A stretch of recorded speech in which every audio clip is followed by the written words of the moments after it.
Hi boys and girls, Miss Lawrence is back again to read another story with you guys today, and today we're going to be reading Wemberly Worried. So this book is intended for third graders, and while you're reading this book, I want you to take away from it is, in life there are only so many things in life that you can worry about that you can control. There's some things that people worry about, and at the end of the day, when you look at the big picture, it's really not something to be that worried about. But then there are things that are okay to be worried about. So today we're going to read Wemberly Worried. So before we get started, looking at the front cover, do you think the mouse is excited, scared, worried? What do you think? And why do you think that?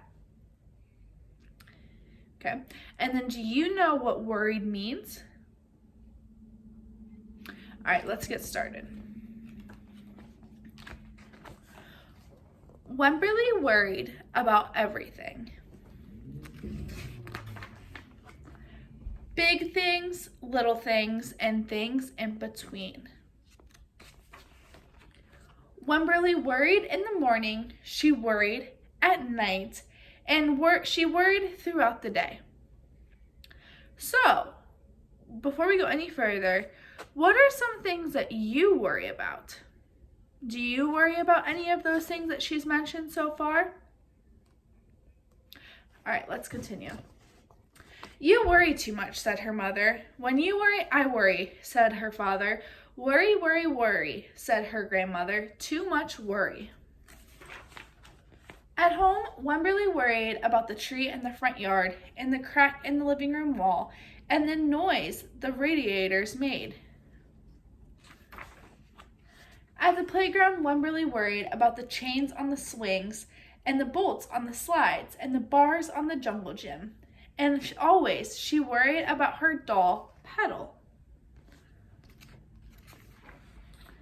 Don't worry, said her mother. Don't worry, said her father. But Wemberly worried. She worried and worried and worried. When Wemberly was especially worried, she rubbed Petal's ears, and Wemberly worried that if she didn't stop worrying, Petal would have no ears left at all. On her birthday, Wemberly worried that no one would come to her party. See, said her mother, there was nothing to worry about. But then Wemberly worried that there wouldn't be enough cake. On Halloween, Wemberly worried that there would be too many butterflies in the neighborhood parade. See, her father said there was nothing to worry about. But then Wemberly worried because she was the only one. You worry too much, said her mother. When you worry, I worry, said her father. Worry, worry, worry, said her grandmother. Too much worry. Soon, Wemberly had a new worry, school. Wemberly worried about the start of school more than anything she had worried about before.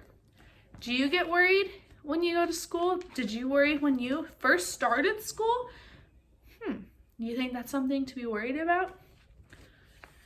By the time the first day arrived, Wemberly had a long list of worries. What if no one else has spots? What if no one else wears stripes? What if no one else brings a doll? What if the teacher is mean? What if the room smells bad? What if they make fun of my name? What if I can't find the bathroom? What if I hate the snack? What if I have to cry? Don't worry, said her mother. Don't worry, said her father. But Wemberly worried. She worried, worried, and worried. She worried all the way there. While Wemberly's parents talked to the teacher, Miss Peachum, Wemberly looked around the room. Then Miss Peachum said, Wemberly, there is someone I think you should meet. Her name is Jewel. She was sitting by herself, she was wearing stripes, and she was holding a doll. At first, Wemberly and Jewel just peeked at each other. This is Petal, said Wemberly. This is Niblet, said Jewel. Petal waved. Nibble waved. Hi, said Petal. Hi, said Niblet. I rub her ears, said Wemberly, and I rub her nose, said Jewel.